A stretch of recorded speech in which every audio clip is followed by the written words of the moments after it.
परमादरणीय मित्रों, सादर नमस्कार, सादर वंदे मातरम।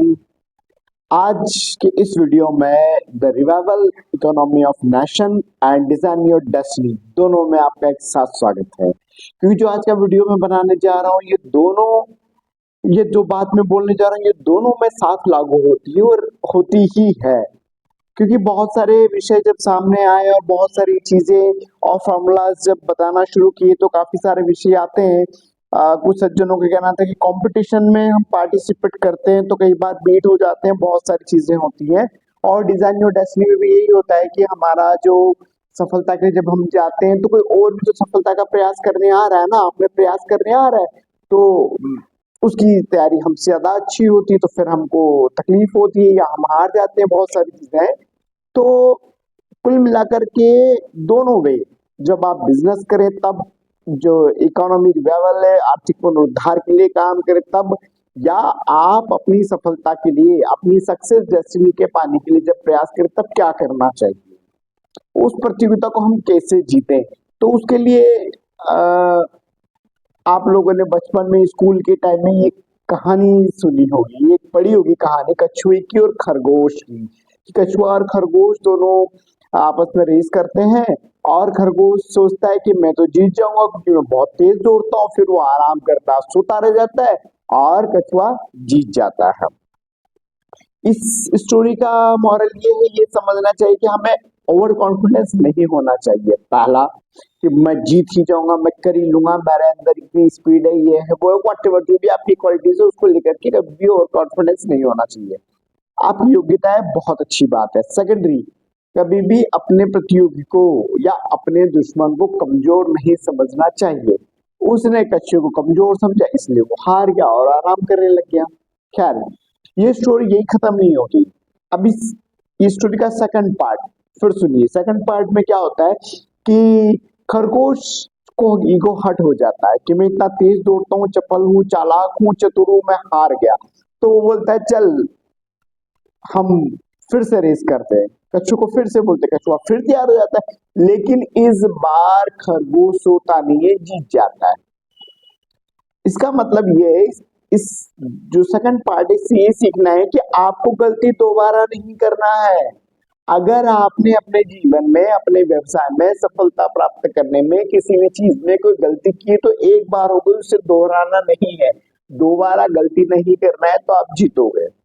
ठीक है, पर ये स्टोरी यहाँ खत्म नहीं हुई, इसका तीसरा पार्ट भी सुना। इसका तीसरा पार्ट ये होता है कि इस बार कछुए को भी हर्ट हो जाता है। तो कछुआ बोलता है कि खरगोश चल अपन एक बार फिर से कंपटीशन करते हैं, फिर से रेस करेंगे, लेकिन इस बार रास्ता बदल देते हैं। ठीक है, खरगोश तैयार हो जाता है, फिर रास्ता बदलते हैं तो फिर खरगोश आगे निकल जाता है, लेकिन आगे जाकर के रुक जाता है क्योंकि सामने नदी आ जाती है। नदी आ जाती तो खरगोश जा नहीं पाता, कछुआ धीरे धीरे चल के आता है, नदी में से पानी में से तैर के निकल जाता है और जीत जाता है। इस बार वो जीत जाता है, फिर खरगोश को लगता है कि ये तो फिर जीत गया, अब कैसे हो सकता है। तो फिर वो कछुए के पास जाता है और बोलता है कि एक काम करते हैं, इस बार हम कंपटीशन नहीं कर रहे, हम एक दूसरे के साथ हो जाते, एक फ्रेंडली मैच करते हैं। हम फ्रेंडली मैच करते हैं, हम कंपटीशन नहीं करते। बोले ठीक है, इस बार ये कर लेते हैं। फिर से रेस करते हैं, रास्ता वही नदी वाला रहता है, लेकिन इस बार जमीन पे जब चलते हैं तो खरगोश की पीठ पर कछुआ बैठता है और जब पानी में जाते हैं तो कछुए की पीठ पे खरगोश बैठता है और दोनों नदी के पार होकर के अपने डेस्टिनेशन पर पहुंच जाते हैं।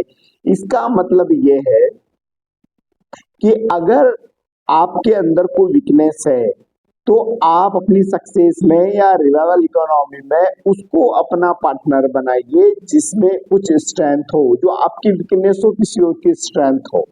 ये दोनों तरफ होता है। अगर किसी की कोई वीकनेस है और आपके अंदर स्ट्रेंथ है तो आप उसके साथ खड़े हो जाइए, और अगर आपकी कोई वीकनेस है और किसी के पास स्ट्रेंथ है तो उसे अपने साथ खड़े कर लीजिए।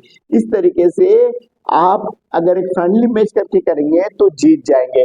तो ये जो प्रतियोगिता कैसे जीते, कंपटीशन कैसे जीते, उसके लिए जो सक्सेस फार्मूला मुझे लगता है कि हमने 5th क्लास के पहले ही पढ़ लिया था, इसको समझने की आवश्यकता थी।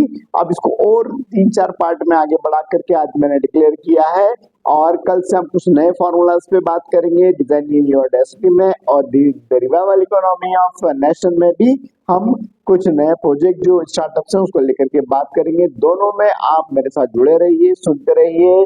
और इसी के साथ बहुत बहुत बधाई, शुभकामनाएं।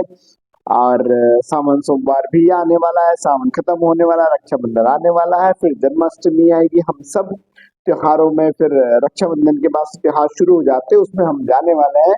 तो बहुत सारा कंपटीशन, बहुत सारा मार्केट, बहुत सारा बिजनेस सामने आने वाला है इन सभी उत्सव में।